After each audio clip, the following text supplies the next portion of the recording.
Uncle Leroy. Oh, well, he's not available right now. Well, why not? Oh, he's outside cutting the grass. This is how they amass so much wealth. You go see Aunt Gertrude. Can I see my Aunt Gertrude? She's not available right now. Well, why not? Oh, she's in the kitchen cooking. See where they got them, right? So the way they was able to amass so much wealth was the clients were also the state employees. So they didn't have to hire no employees because the clients were the employees. Imagine if your son opened an ice cream business and he get 1 and 2 and 3, and everywhere he go, he's hiring people, but he don't gotta pay them.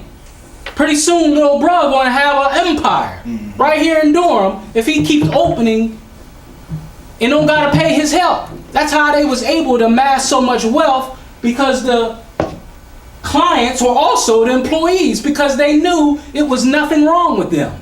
So they were tilling the field, cooking, and they were also the sexual slaves of the people running the facility. Where's Aunt so-and-so? Oh, she's getting a mental assessment with Dr. so-and-so right now, when actually he was raping her. This is how they erected mental hospitals right here in America. No, nothing wrong with them. Once again, nothing wrong with them. So now the process of them being labeled is going on and attributing mental illnesses to them that don't even exist. We're bringing it right to 2015 with our children. I know you're saying, well, that's a horrified thing that they did there in Virginia. Well, the hell, they did the same thing right here in North Carolina. This is right here in Goldsboro, 2 hours from here. Look at this. In 1880, just 15 years after slavery was supposedly abolished, North Carolina opened the Eastern Asylum for the Colored Insane in Goldsboro, North Carolina. The institution followed the same racist practices as other states by admitting African slaves who were deemed immoral, criminal, or having imaginary mental disorders. In 1925, Junius Wilson, a black man who was deaf but not mentally ill or retarded, was accused of rape and eventually castrated at the age of 17. Right here. It's called Cherry Hospital now, right in Goldsboro, North Carolina. It's my picture. Authorities in the 1970s dropped the rape charge on Mr. Wilson, but they didn't release him. They just moved him to a less restrictive part of the hospital until his death just in 2001. The facility in Goldsboro still stands, now operating under the name Cherry Hospital. You can look it up on your smartphones. They did the same thing that we just saw in this previous slide. Right there. And then another one, and another one, and another one. Those are African slaves. Y'all follow me? Yes, sir. Y'all all right? My stomach hurts. It is sickening. It is sickening. True indeed. Quick question for you. Now we're bringing it home. Does anyone, now we're going to talk about how they reshape. Now, you already know they make up mental disorders. Some mental disorders are really real. Now I'm going to show you how they will change the symptoms or the labeling of a mental disorder to fit us. I'm going to show you. Can anyone tell me the symptoms or the characteristics of schizophrenia? Split personality, maybe. Excuse me? I'm thinking like double personality or Split personality? maybe. Violent? Yeah. Is that one of them? Someone said violence. What else? Schizophrenia. Paranoid. Repetitiously. Yeah, paranoid.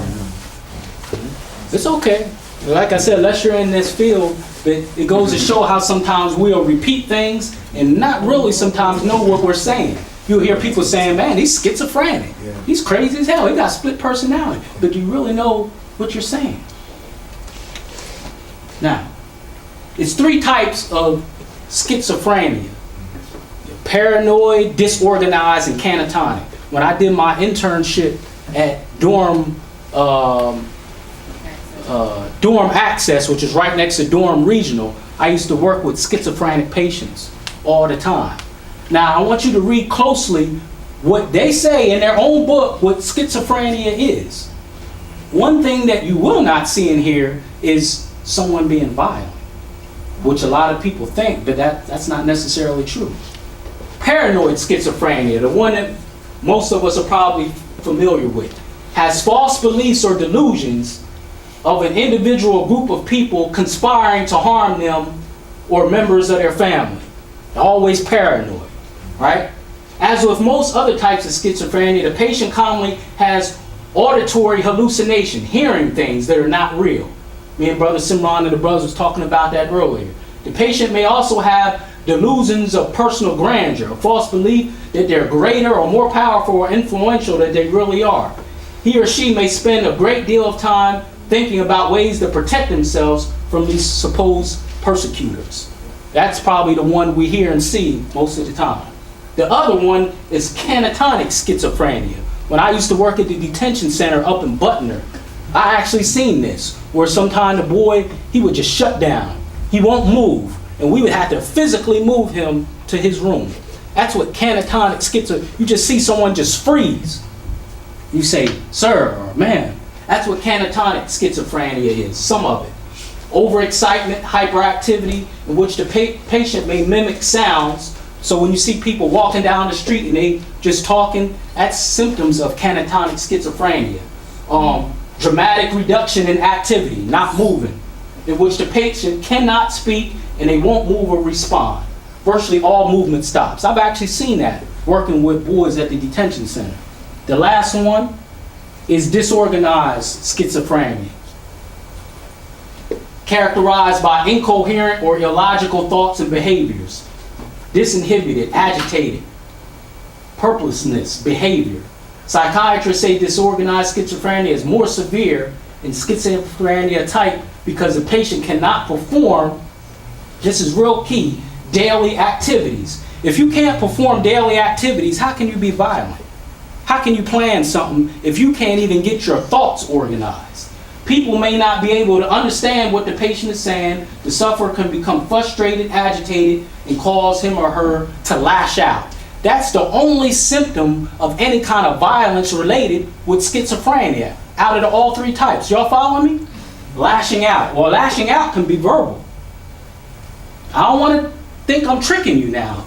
Show me on there where anywhere you see schizophrenia has anything to do with violence. Do y'all see it? I got it right out of the book. One more question for you.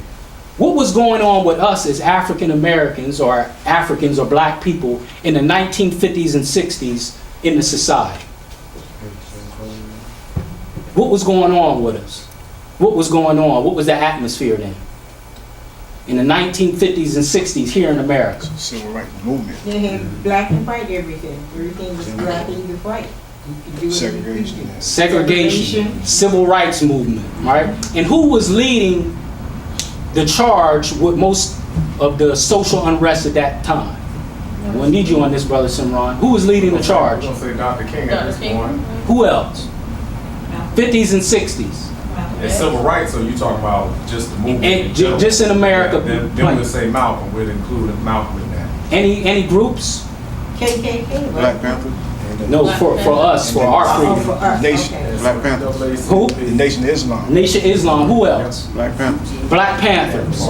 Okay, so we already established that schizophrenia is three types: paranoid, disorganized, catatonic. Can't move, can't speak, disorganized thoughts, illogical thinking. You don't even have time to plan a crime or be violent when you have all that going on inside you. Hearing voices. This is real. Your thoughts is illogical, you're disorganized. You can't be violent and have all that going on. But now, in the 50s and 60s, with all this going on, something started changing. But before that, let's see where schizophrenia came from.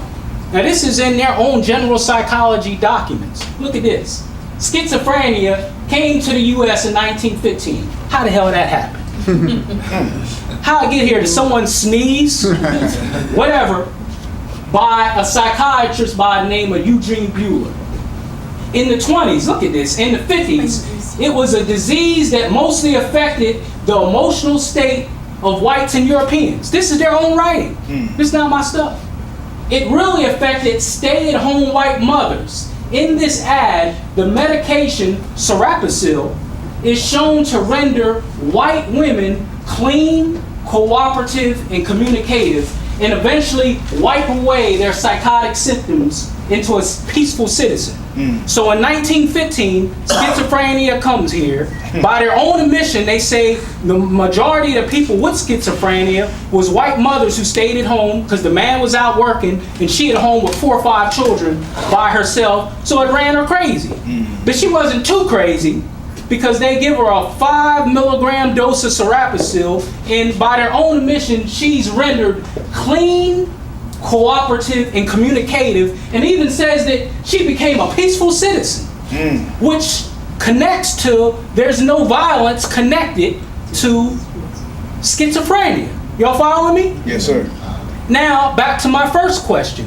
What was going on in the 50s and 60s? We're raising hell. We're fighting back. We're like, look, man, you ain't gonna do this to us. You brought us here. You don't want to give us equal this and that. We got something for you. The brothers and sisters are rising up. Malcolm and Martin, the Black Panther Party, Civil Rights Movement, on and on and on. Well, now that we're fighting back, look how in the hell things change. Now, schizophrenia, because we're fighting back, is now assaultive and belligerent. What did they say they charge your son with? Assault. Read this. In the 1968 article Archives, this is an ad, by the way, that they used to put on TV.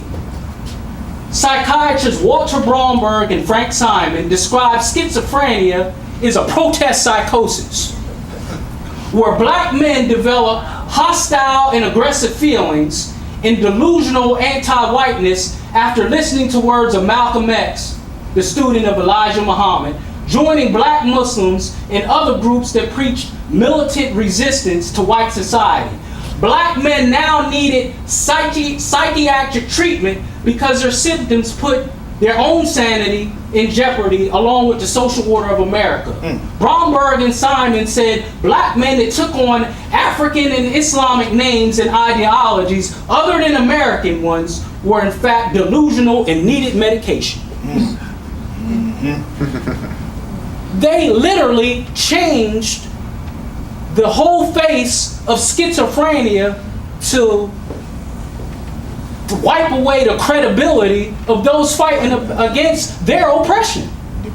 We already, I don't have to go back to it. That's why I laid the foundation. You've seen what they say in their own book what schizophrenia is. Nothing about where the hell assaultive and belligerent come from. Did y'all see them words in that list of the 3 different types?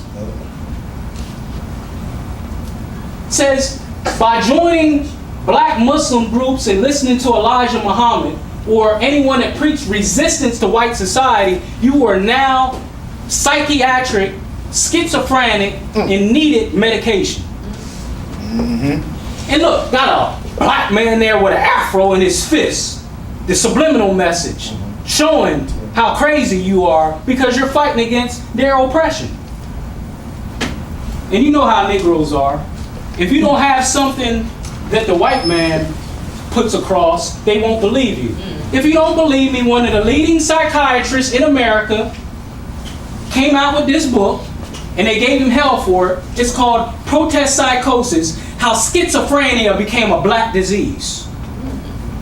You can get this book. In this book, he talks about all this, how they strategically changed schizophrenia. Now it don't just affect stay-at-home white mothers, it's a black disease. So if you're listening to Elijah Muhammad or Stokely Carmichael or anyone who's resisting white oppression, you are now schizophrenic and you need medication. We're coming to this ADHD thing and this oppositional defiant disorder thing. Y'all see it? How can you do that? How can you do that? That's like someone saying, baby rashes affect all babies. And then babies at 2 and 3 start showing they want to be a little black. Now, the baby rash, that's a black disease. That only affects black children.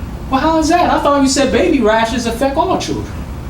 How is it a black disease now? But that's what they did with schizophrenia. Further proof. Now they came out with medication, and look at the African symbols that they put with the medication. In the 60s and 70s, ads promoting medication for schizophrenic black men. Notice the African symbols used in connection to now aggressive and assaultive disorder. Notice the term primitive. That's a code word for black and insane. But civilized is a code for white and sane. In counseling, because I'm a counselor, they did take this out, but in the 70s, if you would say primitive, that means you were black. But if they would say civilized, that means you had your mind right and sane. But then they took it out of the counseling dictionary. Look at these. We're going to talk about that medication there, that Thorazine,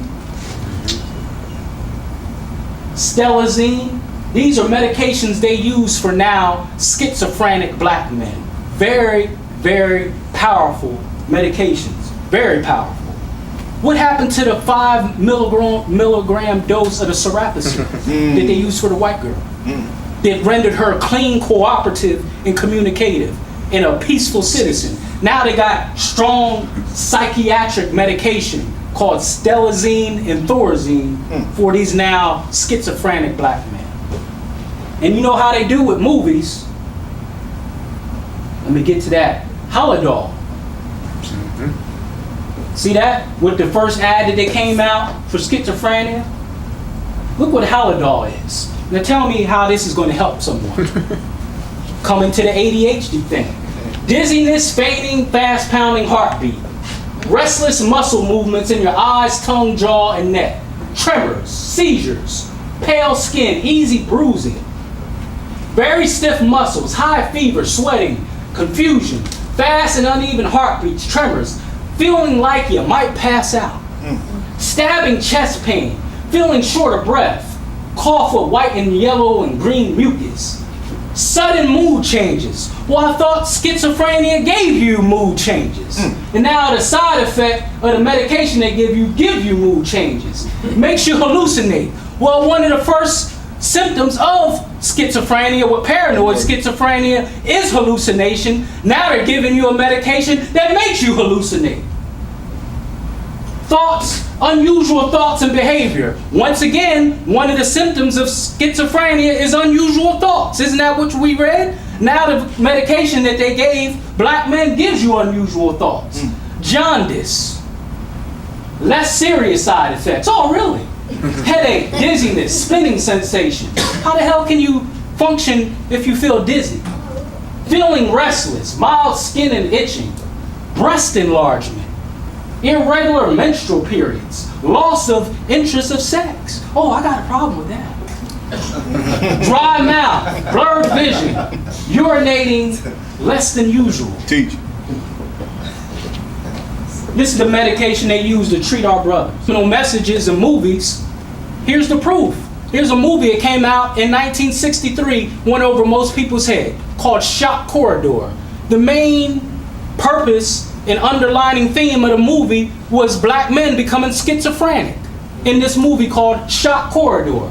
This is an image of 1963 film, Shock Corridor. I even got you the man's name that made the movie. His name is Samuel Fuller. Look it up.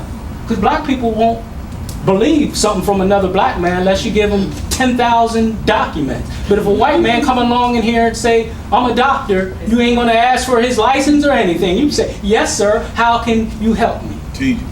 In this film, Satan uses imagery from subliminal messages to portray black men as having a rising mental illness, schizophrenia.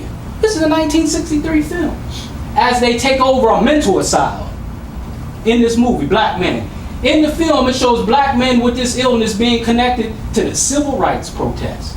Note, historically, schizophrenia has never been connected to violence or the propensity to commit crimes. Most crimes are not committed by people with this illness. It wasn't until the 1960s and 70s, with the rise of the Nation of Islam, Black Panthers, and the civil rights protests, that the illness was connected with violence and aggression. In declassified FBI files, Malcolm X was diagnosed with paranoid schizophrenia. And in the mid-60s, former NAACP leader Robert F. Williams was given the same diagnosis and labeled armed and extremely dangerous. How in the hell are you going to diagnose someone with a disease when you never gave them a mental assessment? Because Malcolm wouldn't have never agreed to have a white psychiatrist or doctor mentally assess him. So how are you going to put that he has paranoid schizophrenia without doing an assessment? When we used to bring the clients in at the center there where I did my internship, the first thing we do is do an assessment. When you go to a doctor, you get an assessment so they know how to treat you for your needs. How are you going to diagnose someone with something without no mental assessment? These are in FBI files under J. Edgar Hoover. Robert F. Williams, need not say anymore, Robert F. Williams and Minister Malcolm diagnosed with paranoid schizophrenia. Showing you how they changed the disease around to take away the credibility, because who in the hell wants to listen to anyone that's crazy? If I can convince you right now, anywhere, oh, so-and-so has a mental disorder, right away you're going to be like, should I be listening to this person? Should I even be around this person? So they know. Even if you go back to biblical or Quranic times, this ain't no theology class, but all you got to do is read those books. It would, the prophets would say, Prophet Noah and different prophets would say, well, my Lord, I've tried to give them the message, but they say that I'm crazy. Yeah. And the Lord would say, well, what did I say? Build the ark. I don't care if they say you're crazy. Do this, Prophet Muhammad, or do this, Jesus, this and that. It don't matter if they say you're crazy. Just to show how that stigma of being mentally ill, it's debilitating, it's crippling. Even with the prophets, long time ago, they say I'm crazy. What did I say?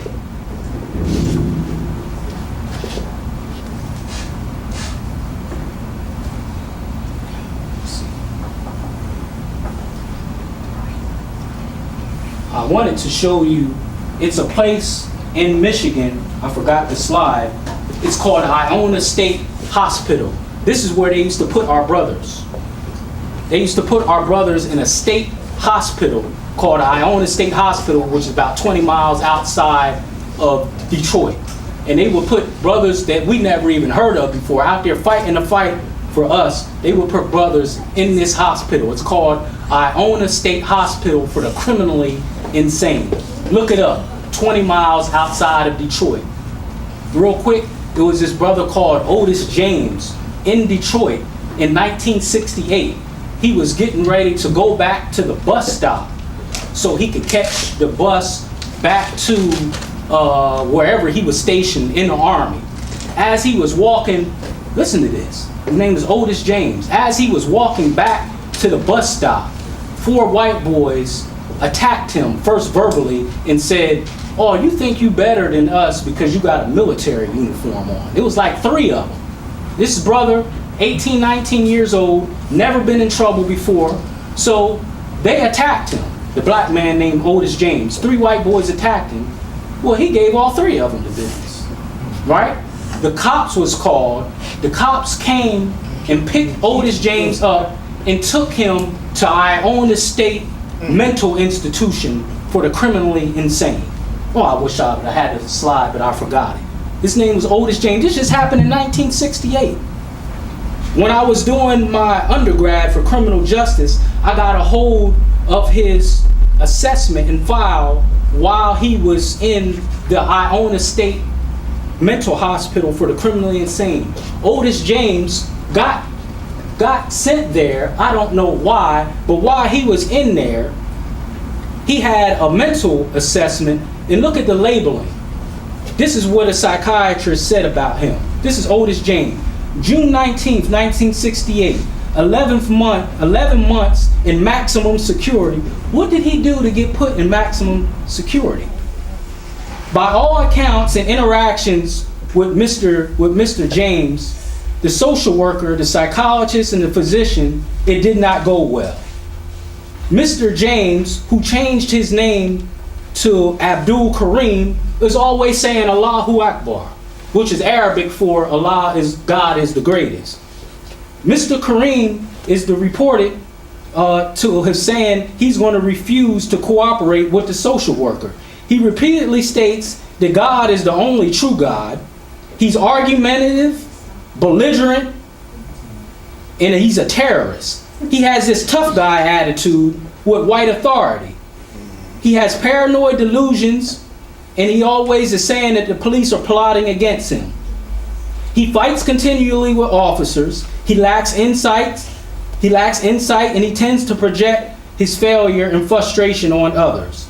Clearly, the case with Mr. Kareem, formerly of Otis James, is a clear case of paranoid schizophrenia. We recommend an evaluation for him to be sent to the psychiatric ward of Iona State Mental Institution. When he was sent there, Mr. Kareem, formerly which was Mr. James, was in solitary confinement for months. He lived in seclusion and in restraints for 6 years. The medication he was given was beyond belief.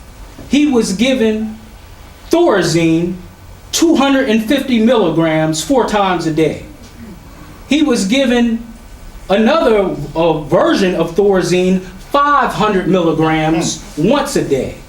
He was given Haldol, which we just talked about, 5 milligrams twice a day.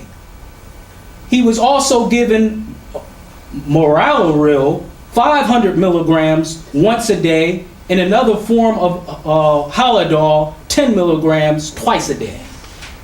He was never awake because he was so doped up. No one knows what happened to Mr. Kareem. No one knows what happened to him. These are the files I was able to get a hold of while I was in school. At this Iona State, please look up that name, Iona State Mental Hospital for the Criminally Insane, 20 miles right outside of Detroit. That's what they did to this brother. All because he fought against oppression. Now, getting ready to wrap up. We know that this is what they do to our people to render them docile, which has happened in Washington, D.C. to that sister. Right? The sister with, she was a state worker there with Obama, and they put her in a mental institution. This happened just like 2 months ago. Gave her all kind of strong medication. Y'all know what I'm talking about, right? I don't know the sister's name. They put her in a mental institution. This case here is repulsive. It happened in Florida. Pay close attention to this. Has anyone ever heard of Ruby McCullum? You have? No. Ruby McCullum was married, well, she's formerly Ruby Jackson. She was married to a rich black man in New York by the name of Sam McCullum. In 1948, they relocated to Live Oak, Florida. Real nice area in Florida. They were the richest family in Florida in the 1940s. Just to show you, this isn't no way back in the 200 years ago. They were the richest family in Florida. Ruby McCullum and her husband Sam McCullum. Sam McCullum, who was her husband, had a gambling ring, and he amassed a whole lot of wealth. Him and his brother. They had a Chrysler car, a 3-story home. Was the most wealthy family in Florida. Look at this newspaper article, kind of hard to see him. This is Dr. C. Leroy Adams. He was known in Florida at that time in the 1940s of administering health care to needy people. So he would supposedly come into black neighborhoods